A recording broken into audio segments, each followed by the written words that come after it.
Hello everyone, to Cardinal Directions, the show where four dudes band together to talk about the craft of being a dungeon master, share their successes and their failures, and hopefully learn together with you what they can do to improve. Additionally, we just like talking. This episode is officially the first, as the last one was erased from existence by mind flayers. During the podcast, we'll be executing a concept we call two wrongs and two rights. Two of us will present examples of good DMing, while the remaining two will present examples of not so good DMing. And after that, we'll talk over what we did well and how we can avoid repeating our mistakes. Without further ado, get yourself a snack, get yourself a drink, and welcome to Cardinal Directions.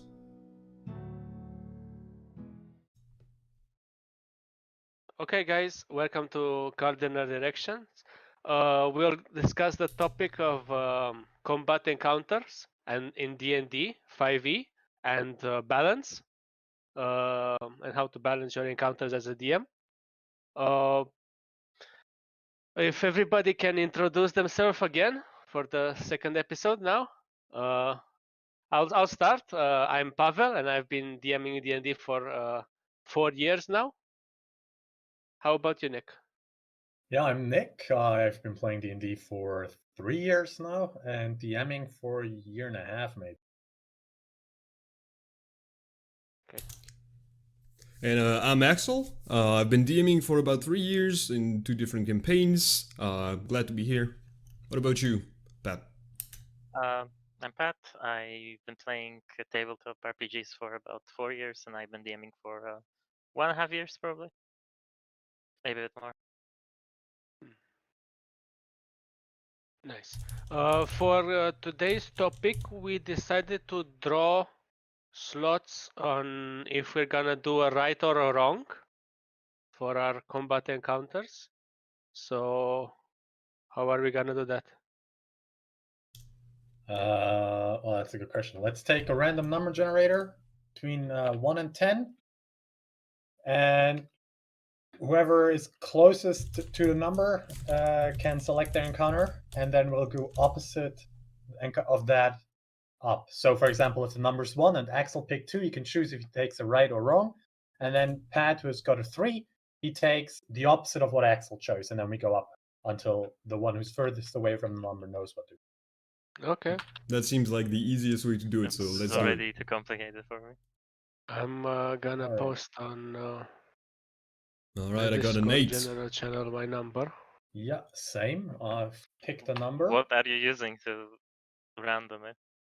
I'll just type in random number generator on Google, and You Should can roll a generate the D, number. you can roll a D10 with the bot.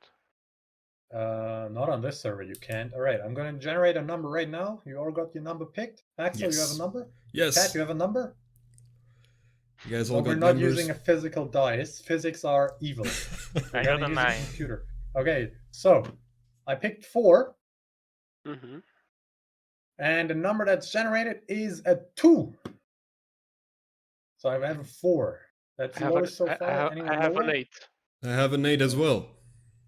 Oh, All right. And Pat, you had A 9. a 9. okay. All right. So All right. you're since- first. Yeah, I'm picking a wrong encounter. Okay. I'm going to tell you all about how you're not supposed to do it. Alright, what about you, Pat? You got a 4? I mean, what? Why am I going? What? What is this system? Just I rolled tell the us, highest. just Why tell- am I going second? Yeah, Like, you that's- weren't the highest number. That's You had the a law of 9. D&D. No, you Yeah, had a 9. Sure. If I can decide, I'm gonna tell you. No, you're not what my- taking. You're not deciding. You're taking the opposite of what I chose, which is a right encounter. Oh, okay, sure. Yeah, and then it's Perfect. between Pavel and Axel, who both have an 8. So I'm gonna have to know. So I'll think of a number between 1 and 10, and you tell me your number now, Axel. Alright, I got an 8. We got the same number. I know, which is why I'm taking a new number. Okay. Sure. All right, I have a number. Alright, I took 1. And Axel? I got 4. Right, my number is a 7, so Axel, you take a right encounter, and Pavel chooses. Axel has a wrong encounter, and Pavel has a right encounter. Okay. Alright, that was the easiest way to do this at the start of the episode, but now we got Hey. it. If Yeah. that's already confusing to you, wait until we actually start about building encounters. Indeed. But the goal of this podcast is here to make it a bit easier for everyone to build encounters, learn from our mistakes, and make sure you don't repeat them. So we have Pavel who chose it wrong. And how about you explain to us what your encounter was, and we can talk about what went wrong with it. You got muted, Axel. Is that intentional? So we'll cut this off. Yeah.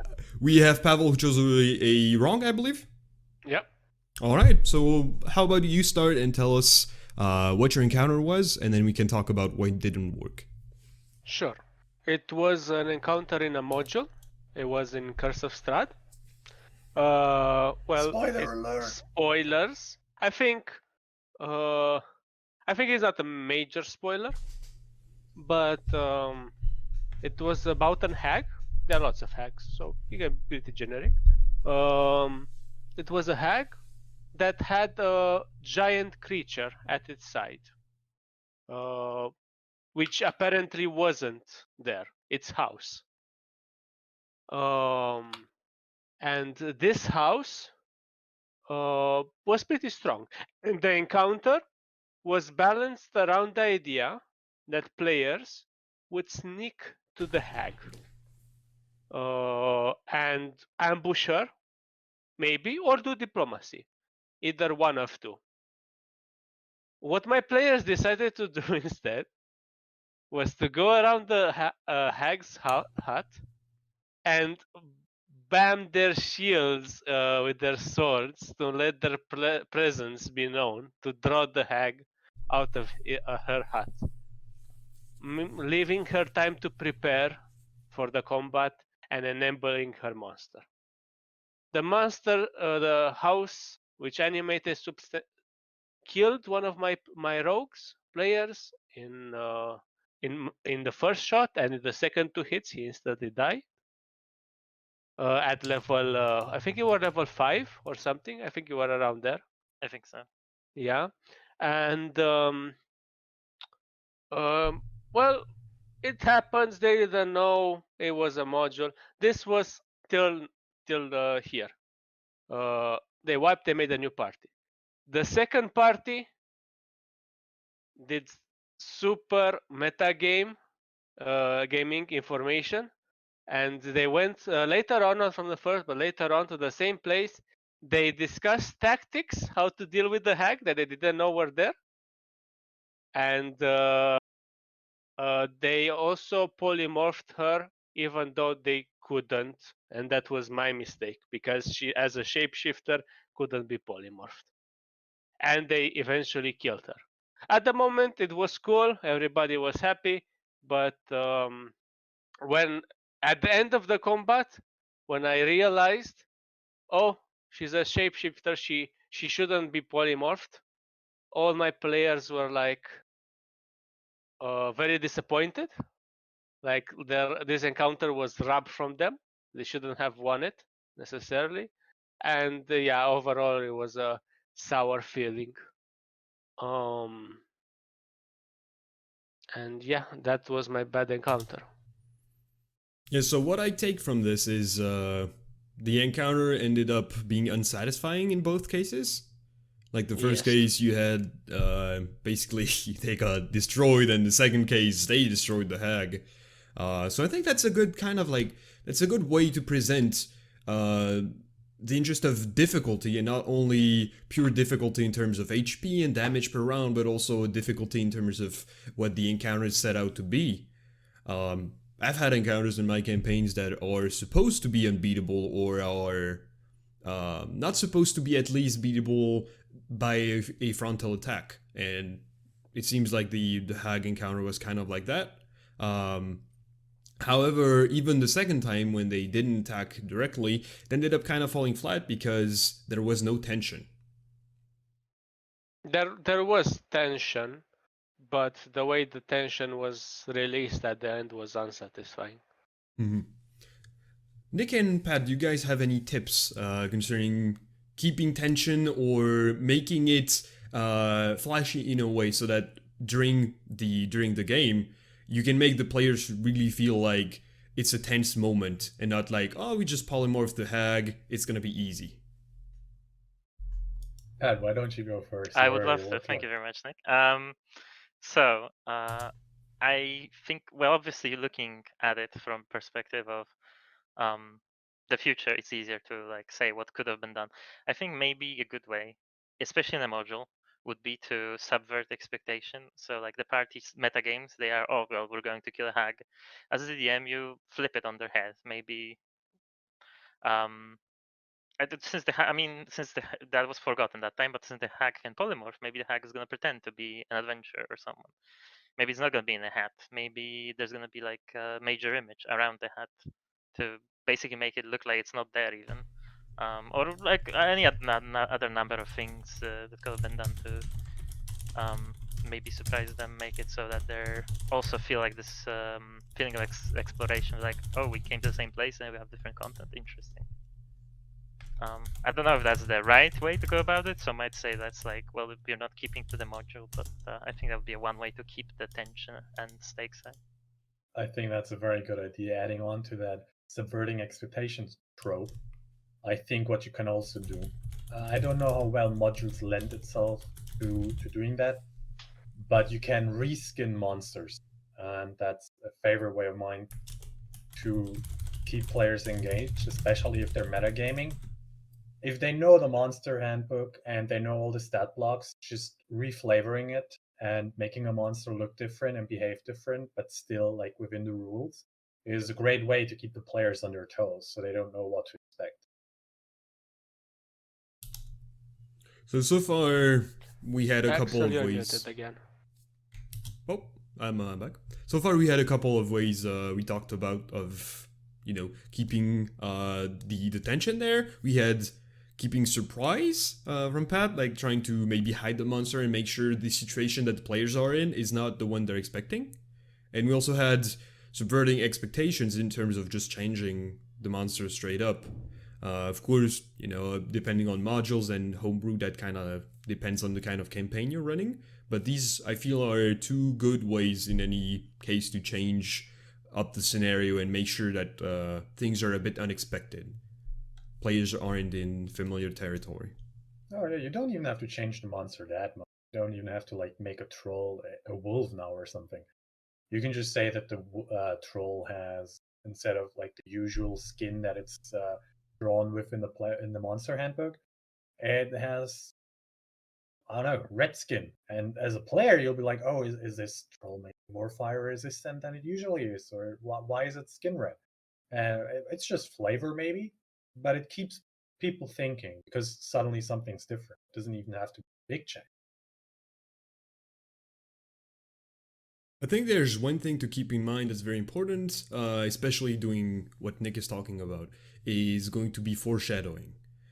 Making sure that the players, while they do not know all of the truth, have at least some idea that something is off. That way, when the final reveal comes through, they have a previous information that they can then look back to and say, we should have seen it coming. And that feels much more deserved than, if it happens all of a sudden. I think that's pretty much what we can say about this encounter. Pretty simple encounter, pretty simple problems. Let's shift to a right encounter and see what was done well, what kept the players on their toes. So let's maybe shift to Pat. Okay, so I will have to preface this with a statement. Obviously, picking right encounter, trying to find something that I think I did well, it's kind of difficult. So I went for not necessarily right, but I think interesting is right as well. So it's an interesting, maybe slightly unique, although not groundbreaking by any means encounter. I had in my previous campaign that we played a session where we're missing one player who was like, we're doing their backstory, so it was very important that I didn't want to move the main plot because the character that was instrumental in that part of the plot was missing, and he also had like a guest character to show up. So I basically made a little encounter in like a pocket dimension. The characters go through like a random portal just for a moment, just to see this encounter. And the encounter was, the theme of the encounter was like, it's like the pocket dimension is like in between the material world and the world of and the plane of Mechanus. It was like all clockworky, and there was a machine there that activated when the players came in. And basically, the encounter was built in such a way that to defeat the monster, you had to use a specific combination of elemental attacks. You have to deal a certain type of damage in order. There was like little lights that like light up with colors that kind of indicated the elemental type, so the players could figure it out. And after a few attacks, they realize that, or they're not doing damage to the monster, but there's some sort of electrical circuit activating. And they figure out what they need to do, but they didn't have enough health actually to finish the encounter at that point. Maybe I did it too strong. The monster kept like attacking each turn, so it was basically like race against time to figure out this logic puzzle. And they used it was high level play, so they used a 6th level spell to get out of there, to teleport out. But I thought that was I was happy with that encounter, so that's like an example of maybe something original, question mark. For sure. As a participant in that encounter, the thing I liked about it, it's because it was a puzzle that implied a lot of your character's combat capabilities into the puzzle, which gave it more realism and usefulness in the way you build your character. Is also one of the few encounters that I liked, even though I lost it in the end. I had to teleport everybody out. So yeah, that says a lot about the encounter. It was close, and at the end there was lots of tension. We actually had like a pretty strong chance to finish the puzzle, but we had a choice. We either had the choice of risking if somebody we were low HP, we were all low HP, and we had still like 3 symbols of elemental damage to fill up. And if somebody fell, he wasn't willing anymore, so I couldn't teleport him out. And we were all low HP, and the monsters was doing AoE damage. So if we stayed more, we would have risked people dying and unable to teleport because they're not willing anymore. So at that point, they were like debating if we should run or not, and in the end, we decided, fuck this, not worth it, and we teleported out of there. Yeah. Yes. I especially like the part where you incorporated like the puzzle with the elements. I think that's a very ingenious way of using the environment to incorporate counter, because I found often encounters are just I'm moving my token on the battle map on Roll20, and then I roll dice, declare my attack, and making the environment part of the encounter is always more fun. That's a really good way to engage the players. I would say the environment was the encounter, because the monster was unkillable. And it was also nice. It wasn't not too hard or too easy to figure out. For example, there was a green crystal, and that green crystal could be either poison damage or could be acid damage. Mm-hmm. You weren't sure necessarily, and in the end we had to try both poison and acid on it and figure it out. And if we failed, the puzzle was reset. Yeah, it was a little bit harsh, because if you got the order wrong, it would go back to all the lights went out, and you had to do Right. fire, cold, acid, or whatever. In the correct order, also. Well, I think we were talking about foreshadowing just before, and I think that's a good example of foreshadowing, having mechanics of the fight that aren't normal, but also managing to convey these mechanics through visuals here. And there's a lot that can't really be taught about this, because it's all about running the game, and while you're in the session explaining to the players, giving hints, that's not really something you can teach at a distance. but I think the principle we can keep. What I've heard is good foreshadowing, an engaging puzzle that try to engage everyone, whether you're combat focused or not. You have options. Um, Stakes, as Pavel just talked about, because lives were in danger, and whoever could not make it would have to be left behind. Um, while it's not always smart, I think, to have super high stakes on everything, because then over time it kind of loses its luster. I think it's good to have these few fights, specific or puzzles even, have stakes so that the players really feel that their characters could die, their characters could be gone, or their NPCs that they love could be gone, their castles could be gone. Maybe just having something that weighs in the balance and makes them want to win the encounter. But also discussion on other means of winning, which is interesting. What do you guys think about optional objectives, or more like different objectives than just killing someone in a combat encounter? Like capturing or? Mm-hmm. Have you successfully had any examples of that? Just as a quick side note.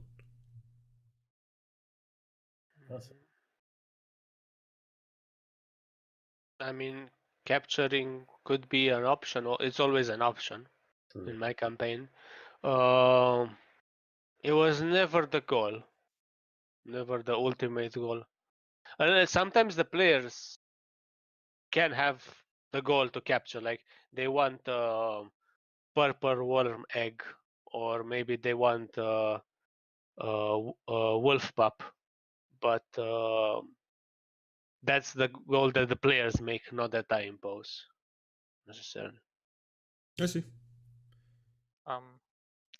I've been actually trying to incorporate in some of the new encounters I was thinking of recently. I like to make it so that sometimes the whatever enemy force the players encounter has like some other goal than to just kill everything that's moving. So there be how to put it. Then I can put like a stronger enemy or more enemies, because they're not gonna all attack the players. Some of them are gonna try and maybe kidnap villagers. And if the players save villagers, well, now they they can talk to that NPC and they save lives, right? It's also a reward in and of itself. It's like a secondary objective, especially at low level, where you can make like more exciting combat, and the players are just a part of that fight without at the same time role playing 50 guards and 50 bandits fighting in a war. You can just have some of the guys are just busy, doing something else, setting fire to the house, takes an action. I don't know. I think that also helps with immersion, right? Because the bandits, at first, they don't come to the town to kill the adventurers or try to and then fail miserably. They come to the town for a reason. And having that reason in the game actually mechanically displayed makes it even more of a real thing that then the players can interact with. And maybe there are other solutions. Maybe they don't have to kill the bandits, they can just fix the underlying problem. Yeah, and it also it gives you some flexibility as a DM, because if you have something like that in your back pocket, then when there's a perfectly good reason, while you're not gonna just smack someone, even though like your players are losing, maybe they have a hard time, you don't want to multi-attack them again or something, because it's just you already that you're winning kind of, and the tension will just go all to shit, and maybe it's like not a session that's worth TPKing your players. Well, that character can now do something else that makes sense for them to do. You can balance it. You can decide how many of the bandits are going to focus on the players, And if it's too easy, well, some of the bandits are coming to help, missing people, Right. Well, that's a good segue into reasons for encounters. I think bad encounters, they don't really have a root in the story that they just pop up. And I think a lot of beginner DMs, because I noticed that in myself, are relying on like random encounter tables, which is easy. It makes prepping easy, and you're like, oh, I have at least something planned if my players go somewhere. The problem with that is, though, that random encounter tables don't factor in why you have an encounter. Right? And suddenly your players are facing like 3-4 dire wolves, and it's like, well, why are they here? I guess it depends on how roleplay heavy your campaign is. That is very true, but with the bandits, like like Axel said, at least they have a reason to be there. It makes it more immersive, right? And of course, you can always say, well, it depends on how much roleplay heavy your campaign is in regards to encounters. I just think that to make an encounter better, you should always factor in why is the encounter here? Why do I need this encounter? Even if it is random, right? Why do I need a random encounter? I agree 100%. I think every encounter you put in your game should have a purpose, and if it does not have one when you create it, maybe you just wanted to have an encounter before the boss because this is D&D 5e, and you can't just most of the time just put a boss against your players when they're fully rested. So you have an encounter before, even if it's just the encounter before the boss. I think it should have some other purpose than just being an encounter before the boss. Maybe there's some foreshadowing of the boss's mechanics. Maybe it's an NPC that you can meet and then later on you can do something with it. But I think there should be something, at least, behind the encounter. Well, that's a really... agree with that point. Go ahead, Pat. Apologies. No, sorry, I just want to say I agree. If you're going to the next segment, then that's it. Well, I thought that was a really good segue into my wrong. What I bring as an encounter for today. So... one of the encounters that I did. Right? I thought yours was right. Well, I did the wrong, so Yeah. you did the right. Well, it doesn't. I don't think it matters altogether. We'll Well, find. Why did we spend 10 minutes drawing lots? That is if we just deviate anyway. We can just take two where we do the opposite. Yeah, sure. Those are professional. All right. Well, the encounter I brought and I thought of for a wrong today was one that I did in my offline campaign about a year ago at this point. The players at this point were in an arc fighting a very large wyvern that was terrorizing the lands, and the wyvern was living in this large mountain where all these lizard folk would live as a people. And the players were there as enemies of the lizard folk, along with an army, and they were supposed to infiltrate the mountain and then figure out what was inside, maybe sabotage some of their plans, and then get out. The problem was that the encounter didn't have a purpose. The encounter was kind of a bit of filler almost, or I can say looking back was more of my inability to move to the next scene. And so what happened was, the players sabotaged some of the food supplies, fought a general, and then came the moment for escape. But the players didn't want to escape, they wanted to stay for a bit and kind of scout out the vicinity. Unfortunately, they got soon swarmed by lots of lizard folk, and they were kind of surrounded. But the lizard folk kind of came slowly, and they were about level 12 at this point, so they made easy work of the lizard folk. And instead of, ending all of this narratively and kind of moving on to the next section of the adventure, what I did was I stayed in this encounter for far too long. It took about maybe 40 or 45 minutes of them having reinforcements come in, kind of fighting them, having at certain moments a variety of spellcasters and shamans come in because I figured things were boring. But instead of moving on to what's actually important in the story and what's actually interesting, I stayed in this encounter. So I think this exemplifies perfectly the lack of purpose. This encounter had no purpose. I didn't know what to do. I didn't want to push the players out of something they wanted to do, but I should have known when to go back to a narrative stance and kind of skip the combat altogether at this point.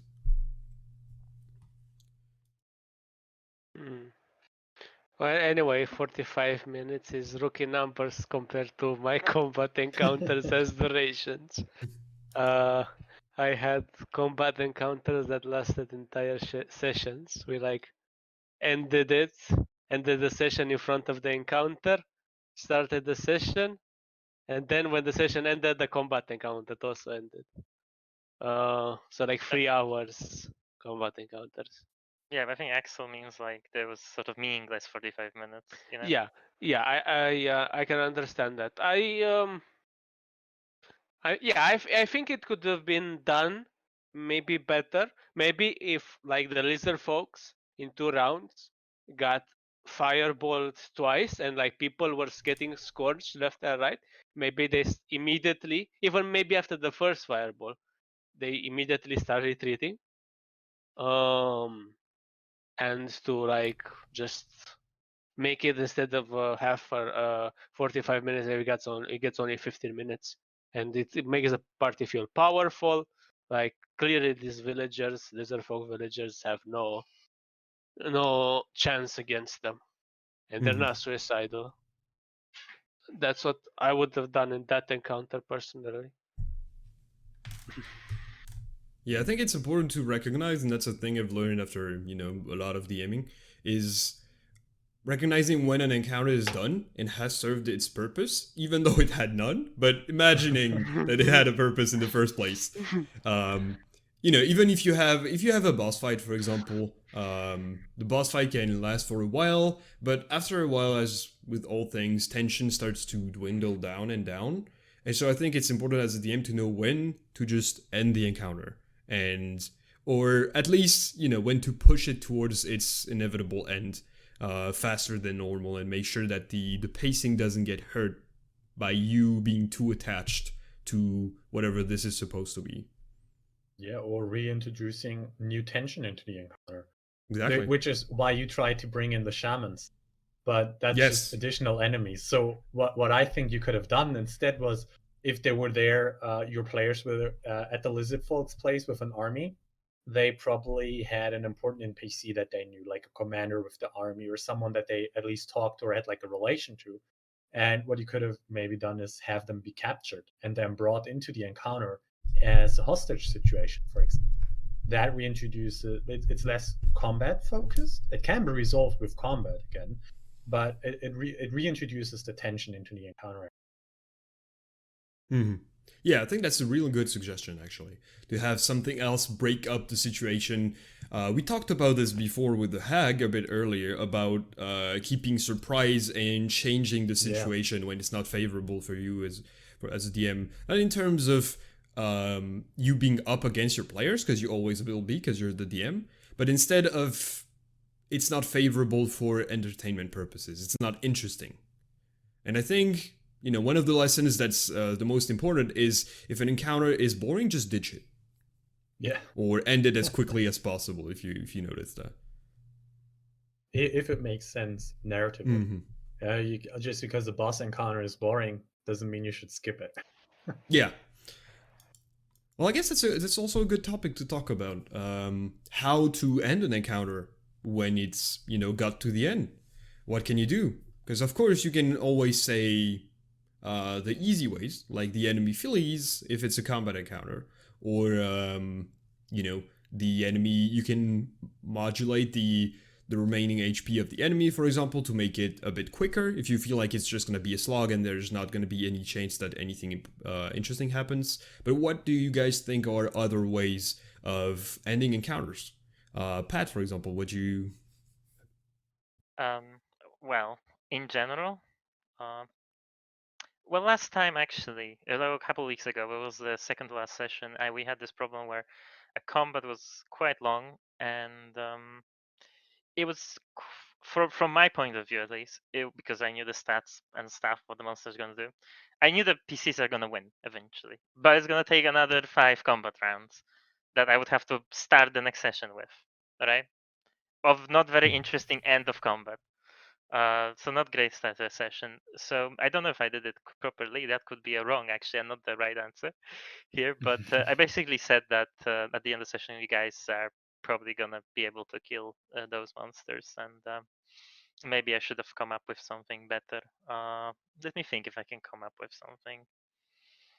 Well, if your PCs are high level or not completely, like, barely alive, then you can introduce a new threat or a change of pace. For example, with the lizard folk, the first thing I thought when you told me about the encounter was, well, the army suddenly like retreats, and you don't know why. Then you hear like chanting coming from the corridors. Is the lizard folk shamans or druids, and they cast earthquake, and then suddenly the whole thing changes into, like, first of all, everyone takes some damage if they can take it. Second of all, the cave starts crumbling, so they actually are in trouble. Maybe they have to teleport out or dig out their way. In my case, my party was quite low level and they were like pretty bloodied. So I struggled to find actually a like realistic reason why would these basically beasts just leave them alone or like run away where they're acted with such purpose before. Even though some of them like started retreating as they had lower hit points, some of them still had quite a lot. And yeah, maybe it's something worth considering how to like every time I make an encounter, I should maybe think like what the enemy's goal is, why would they ever retreat, how would this combat change if it was boring, like a backup combat plan. I actually think that thinking about the reasons and the resources that your NPCs have is a great way outside of modules where things are pretty rigid to balance encounters. If you have a faction and you draw yourself up a picture of what resources they have in regards to manpower and money and whatever resource you need, gunpowder or something like that, I think it gets easier to manage the encounters and also make them more meaningful because you can't just pull out 3 bandits, right? If they don't exist, if the faction doesn't have the resources, right? It makes it more realistic, more immersive. So what you guys both had was changing the situation either by bringing you guys or completely making it so the combat is not possible because something else is happening. For example, the earthquake. Pavel, I think you have something to say. Yeah, I personally either, I mean, not that every encounter that I do is good, but I don't think any encounter I do is necessarily boring. I would say, but I think it's pretty clear when a monster. So, like, if a group of people or even monsters, when you go into a combat, you don't expect any of you to die. I mean, maybe you die, of course, but you're going with the goal to kill everybody or capture them or whatever side goal you have to take their. In the last combat encounter, for example, they were on a ship and merfolk attacked them, and they wanted their transport booty on the ship. So they wanted to sink the ship and take the booty. They didn't care about their lives necessarily. But as soon as and there were 11 merfolk. As soon as one died, they were already like, "What the fuck is happening here?" It's already like they were in retreat mode, and the goal of them is not anymore to like take the booty; is just to survive.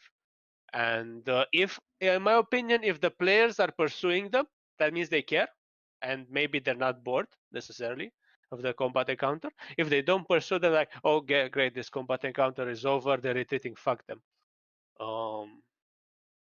And yeah, so I generally, when the tide is turning and the creatures are smart, I end the combat pretty early and start either surrendering or retreating with my mobs. That makes Yeah, sense as well, retreating is- right? Absolutely. No, retreating is a great point because unless you're dealing with fanatics, probably cults and stuff, Or undead. or undead, yeah, most people won't fight until death. Life is pretty important to the individual, usually, mostly their own. So retreating is a perfectly sensible option. It's very underused, I found. Unless they have like a real good reason, I don't see why any random guy you meet out in the wilds, for example, is gonna, sacrifice his life when he could just offer his gold and walk away.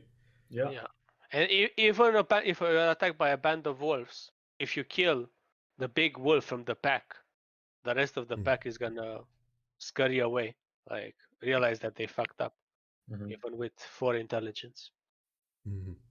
I think that makes sense, but sometimes you can run into a situation with like animals, or more often, if you have like, if the PCs have a reason to chase after bandits, right? They're like, oh, we don't want them to go to bandit hideout and warn them or something, right? Then you can turn maybe into like a dragged out chase, where I, as a DM, feel like, well, I'm obligated to give my PCs a chance to kill them, but it would be faster to just say they get away or something like that, or they fall to the ground and beg. Like, I guess you can have them just give up instantly, but I think this is where you have there's a way you can do that. Either you can have there are chasing rules that you can use, but I feel like most of the time you won't necessarily it's not necessarily interesting because, for example, if it's just a group of plain old bandits, you have level 5 adventurers, they're probably gonna be able to catch up to them. It's just gonna take a while. So in that case, I think that's one of the exits to an encounter we haven't talked about yet, at least not in this way.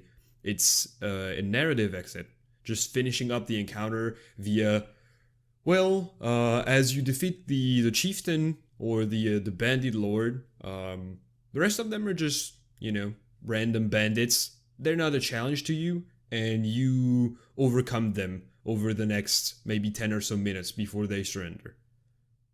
Or you chase down the wolves through the forest. About an hour later, you finally find them exhausted, not having been able to flee further, and your quarry has ended.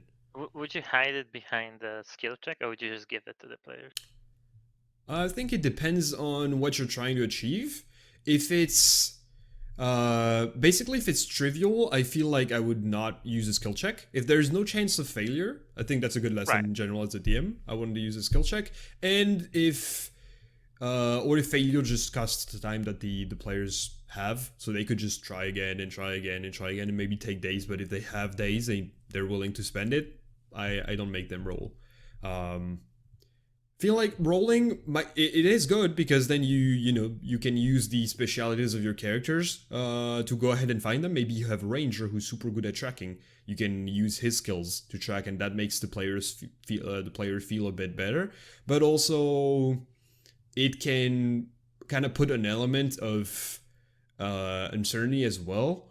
For example, if you have the same ranger, why can't they find the bandits, for example, when they're just running through the woods? You see? So I think you got to be careful with where you put in skill checks, because skill checks mean something.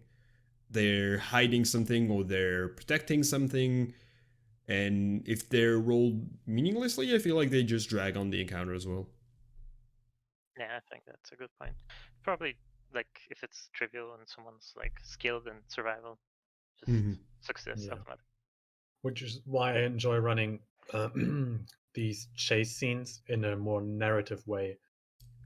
Have them do a skill check if it's needed, but more because environmental hazards, just passerbys running into their way, a crowd where they could lose the enemies. Those are reasons why I would run skill checks. But I wouldn't. That's more like a theory of mine stuff. I think chase scenes are not made for any visual encounters with battle maps and stuff. It's just a hindrance. Yes, I agree. And at that point, I think one important thing to keep in mind is if you have a combat encounter and then you shift into a chase scene, at this point, these are two different encounters. They're not the same encounter. They're two different encounters. So then you gotta think, why am I having a chase scene? Why, what's the purpose of it? What do I wanna put into it to make it interesting? But you know what's gonna happen? You're gonna have that player who's Warlock, who has 300 feet range of Eldritch Blast, and he's gonna ask you to cast, as long as he's in range, he's gonna ask you to, a chance to hit it every time. Yeah, absolutely. And he's gonna hit all the normal commoners that are lining the roads, unless you're not in a city or where no people are. He's gonna kill innocents, and I hope your player is all right with that his alignment allows for that. But I think, if I recall correctly, and correct me if I'm wrong, the Dungeon Master Handbook actually asks you to do chase scenes with rolling initiative, and it gives you specific rules for how to do chases, and I find them not good. I don't like to apply them. I agree. Holding to movement rules and initiative rules is so very unlike a chase scene. It takes all of the dynamicism out of chasing. Yeah, it also runs into problems with certain rules. For example, if you have a character that has legendary actions, they can use them as a movement after each character's turn. So they, in combat, have huge amount of movement. If you Mhm. translate it equally, I was smiling because in his game we had like a vampire or a vampire spawn or something. Yeah. And he basically got away because, well, turns out if he can move his movement 3 times and dash, well, he can move 150 feet per round easily flying. So impossible to catch up in theory. He's So a legendary creature. he's a legendary creature Mhm. anyway. So but the point is that what I imagine a vampire chase scene look like is that the vampires may be a little bit faster than the PCs, you know. Mhm. Whereas by the rules, if you make it a combat encounter, the vampire is a fucking Boeing, you know, going at a sound speed and Yeah, I mean it depends. Like if you as a DM do some things that your players do, then the players complain a lot. But if a monk suddenly moves at 150 feet without any legendary actions, then it's okay. Why are you nerfing my character?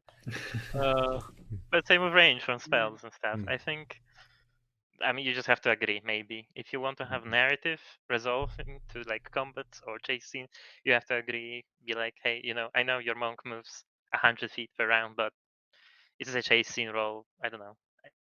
I Make I fun, say maybe. I Some prefer to not do ability checks or uh, actual chase scenes. For example, when you fought the merfolk and Shori wanted to send his octopuses to capture two of them, and uh, the octopuses has 60 feet of swimming speed, and the merfolk had only 40. And I say, okay, they go and they captured it very fast because that would have happened. I don't like, I don't know, overcomplicates things. Maybe if yeah, I think maybe it's a good system of chasing that makes sense, that maybe gives a bonus depending on your movement speed or the difficulty of the terrain, how you are okay with it. Like maybe if you're fire resistant and you're chasing through a desert, is better. I don't know. It would be kind of complicated, but maybe it could work. I just didn't find any chase system that was good. Yeah, I think this is where you gotta be careful of the difference in an encounter between running it narratively, running it mechanically, and having like a hybrid of both. For example, like a skill challenge. Well, there are multiple ways of doing chase scenes. Like many people have posted theirs online. There are many homebrew solutions. Um, Personally, I use skill challenges often because they're dope and you can do a lot of things with them, and they're also not complicated. But, I can see how if you want to specifically design an encounter around being a chasing, you could find rules that kind of go with it. But I think the important lesson here might be that you gotta have a system and mechanics that are adapted to the impression you're trying to give. Um, if you use movement rules on a battle map for chasing, might not be adapted, and it might just take ages and not have the feeling that you're trying to get of urgency and everybody rushing and having to make split-second decisions. Kind of goes back into the atmosphere of the encounter.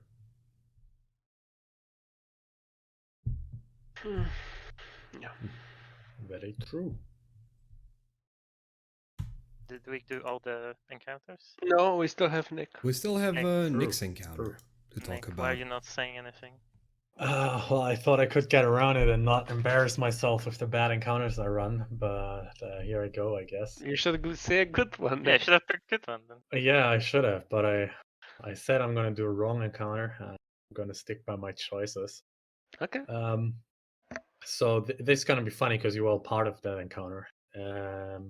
It happened right after the whole party was knocked out and you woke up in a winter sanctuary. You fought a cult at the well, you've been fighting a cult the whole time, and as soon as you stepped out, you came into like a sacrifice that was prepared, and you were meant to be the sacrifice, and you were to be sacrificed by battle. So you had a chance of survival by winning. Now, that in itself isn't too bad. I think the setups are right. What made the encounter bad, in my opinion, was that due to previous results in the sessions, one of the players, Axel in this case, his PC turned into a vampire. And this ties in nicely with the foreshadowing part.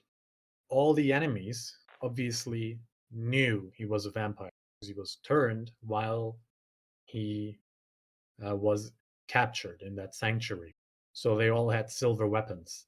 My players didn't know that, and it came as a great surprise when suddenly this vampire who thought, oh, I'm a vampire, if they have regular weapons, I'm not in too much danger, had no resistance whatsoever because those were silver weapons. And I think that turned the encounter really, really bad because it made it unbalanced. And in hindsight, what I should have done is have maybe ornaments on the wall, weapons made of silver that the players can look at, see, oh, there are silver weapons in this building, which is one part why the encounter was bad. And the second part was that, which is no fault of the player at all, it's again my fault as a DM. It's a new player who didn't know how vampires react to healing magic and to divine magic as a cleric. And he ended up finishing the vampire off because he used healing magic and instead of giving blood or whatever.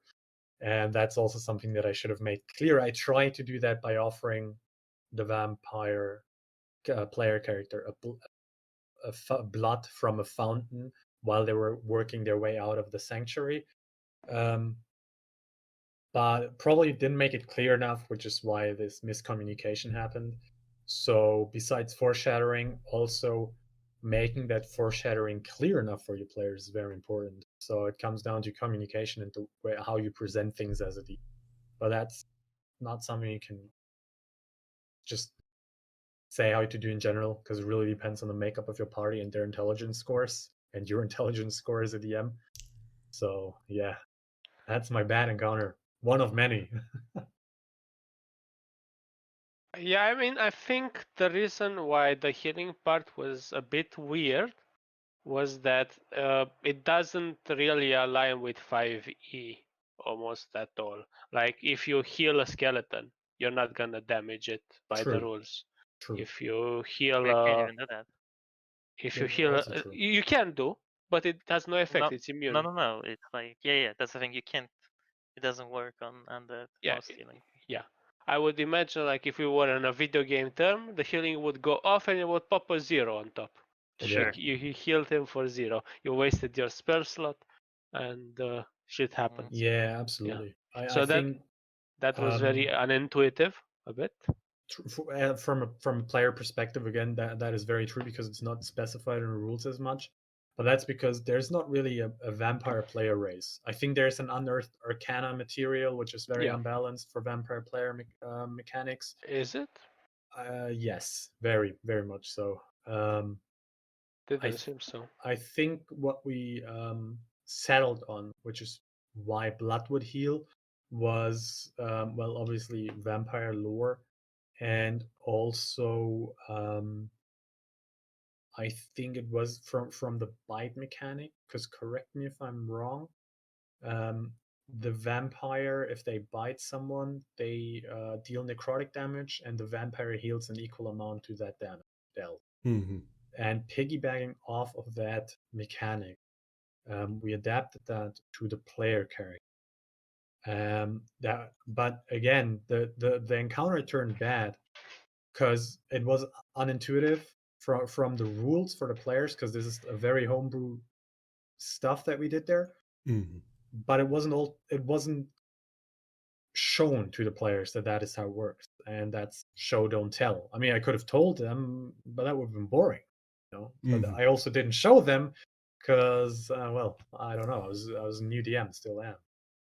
I think you had the right idea, and you had a few subtle clues during the whole thing, but these went unnoticed. And this is where I have a tip actually to talk about, which is it's talked about by a lot of people. Came from the Alexandrian website. If you want to check that one out, really good DM tips all over. They're really good. Yeah. And one of the rules they talk about is the 3-clue rule, which means whenever you want to tell something to the players and make sure they know it, you gotta put at least 3 ways they can find it. Because they're likely to miss the first one, misinterpret the second one, but at least they have the third one to fall back on. And I think one rule you can add on top of that is if even 3 doesn't work, if 5 doesn't work, sometimes you just gotta tell the players outright if there's a misunderstanding, just so they don't waste time, trying something that won't work, and it's gonna take up maybe like 20 minutes of the session and make you feel bad because the pacing is all over now, or in a fight they don't understand the mechanics. Sometimes it's best to reformulate and explain more than staying mysterious and trying to keep the idea of the encounter you had, because it might just be more fun for the player to understand what's going on instead of being confused. Yeah. I agree. If it was like the vampire was full health and he was about to be he was slightly damaged, I suppose, and he was about to be healed, then this is a great learning moment to introduce this mechanic that healing deals damage to vampires. If he's on his last saving throw, probably not the best educational moment. But then I'm a stickler for the rules. I need to keep the world consistent. Well, it wasn't my character. I am impressed by the level of commitment to the homebrew, but I mean, it also feels doubly bad because it was player fucking up a player unintentionally. Yeah. I would feel pretty bad about it. I felt pretty bad about it for an hour or so. I'm sorry. I mean, it is what it is, but I guess, yeah. Yeah, we'll make mistakes. Yeah, I don't think it's bad when a character dies, isn't it? But it's a learning experience. Yeah, I think it's okay. With the silver, I guess you could like start off. I don't remember how exactly the encounter went. I'm gonna be 100% honest. I'm like struggling to remember the details, but because it was like the first time I played with you all. But with like the silver weapon, maybe I would have in the first combat round try and have only like some damage on the vampire, and he's like, oh shit, these weapons work on me, and then he can adjust. I don't remember if that was the case or not. In the second round, be like maybe more careful, Yeah. because he's not invincible anymore. But unfortunately, for the healing mechanic didn't have the time to be introduced like that. And maybe at that point, I agree with Axel. I would probably be like, hey, so you're a cleric and you have religion or whatever, you have 10 intelligence, and it occurs to you that this healing power that you're now releasing it feels like it doesn't find purchase on the body of the undead creature. It actually might hurt it. Do you still want to cast a spell, or do you want to stop, or maybe just cast something else? Even you could even be this generous to let them change the action completely, or just tell them they waste the spell slot, but they don't have to hurt their ally. Yeah, that's a good tip in general, actually. Don't be afraid as a DM to prompt rolls from your players, even when their actions don't demand a skill check or anything. It's actually a technique that my first DM used when I was a completely new player in the first session. She told me that I had a feeling that it was a good idea to right about now start praying to my god. It would hit the fan, and made me roll religion, and that's a great way to ease in players of all levels into playing their characters. So good tip, that one. Yeah. Especially don't be afraid to make very low DC rolls for things that should be obvious, because you gotta keep in mind as a DM especially, the characters and the players have vastly different knowledges. You know 10 times more than anyone else about the world, so you know everything. For you, it's easy to know that, this door with these symbols, that's obvious. They should remember it from 25 sessions ago when I showed them this symbol. But the players are fallible, and even the characters are, and sometimes it might be worth it to just prompt for an intelligence check. With a DC of maybe 10 or 12, depending on the harshness of the information. But just to remind them and tell them, you remember that symbol. And maybe they even fail, maybe they get a 5. And then you can at least give them a hint. You recall that symbol. And then, the mechanism is activated and they can themselves go and seek the information. But just keeping in mind that sometimes players need or might use a bit of guidance. Because their I would- characters would know. Yeah, Go I would ahead. even go beyond that and say, if you want, I think I've heard it somewhere else. So credit to whoever I've heard it from. But if you want your players to know something, just tell them. Don't hide it behind a skill check because they're not gonna roll or they're not gonna score it, even if it's trivial. If there's an information that and if there's information someone asks about, I usually think about this. If this is semi-common knowledge, if they're proficient in the skill, they just know it because they're trained in it. If they're a acolyte, they know religion, they know what deities are. They don't have to roll to know like a main pantheon deity and what their like abilities are. If it's obscure, then sure, make it a difficult roll.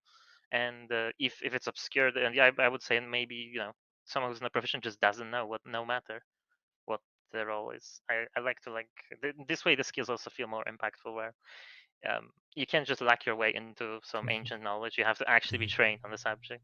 Yeah. Yeah, especially I think this is a good tip for at least new DMs in a way, because you don't think about the things you know about this fictional world much, but we know more, like we know what a beholder stat block is as a DM. I think the people in the world that have studied beholders probably know about the same as we do if you're, trained in this, in knowing what beholders do. We have legends here, we have the Loch Ness Monster, we have, I don't know, Frankenstein. I imagine the people in the world would also know about these rumors. They've lived in the world, they know way more than the players might, and even you as a DM might think they do. So communication is really important with your players. It's key. Especially bridging that gap between character knowledge and player knowledge. Because a player just visits that character 4 hours a week. Maybe not even every week, maybe you just have a monthly session. But the character's living in that world. Bridging that gap is, I think, one of the most challenging things as a DM. Because when do you tell them too little? And when do you tell the players too much? That's a very good question to ask, which I think we can probably talk about next time because we're reaching the end of our segment here. But just to recap what we talked about today, we went through a couple of good encounters, a couple of bad encounters, and talked about the lessons we could learn. Important to try and keep the players on their toes. If a situation starts getting stale, just change it up a bit. Make sure something unexpected happens or the conditions of the fight change if it's a fight, or another encounter might be a social encounter. It's important to foreshadow the mechanics, but also the story elements of what's happening during the encounter to make sure that the players have a basis on which to stand on, that they know what they're going in at least somewhat, so that they're invested. It's difficult to invest yourself in something you don't understand.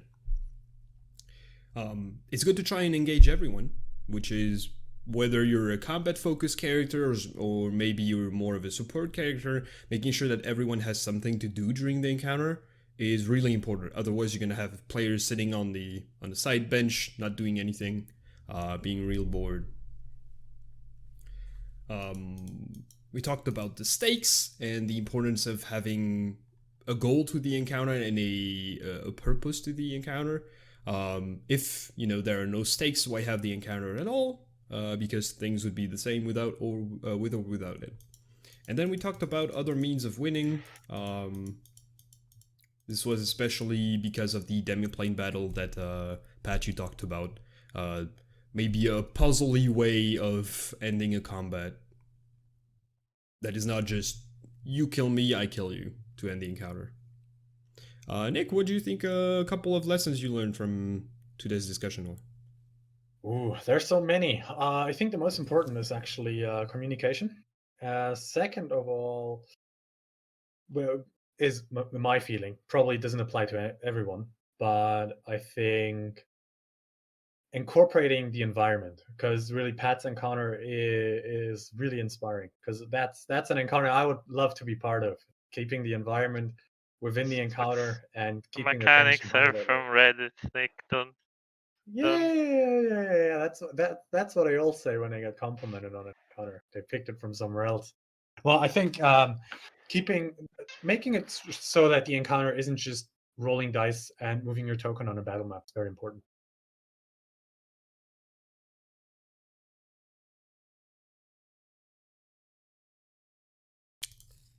This has been very good to talk to you guys. I think we've all learned a lot about these encounters that we actually hadn't had time to talk about before now. So I think it's pretty good that we review them now. Absolutely. Sure, it was nice talking to you guys.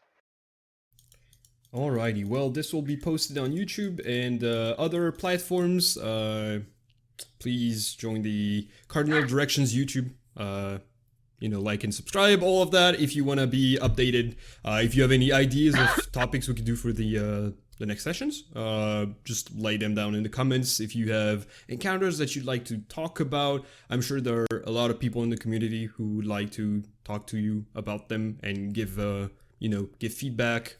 Make sure you get the best support from the community. So, this was Cardinal Directions, and we'll see you guys next time. Bye. Bye. Bye.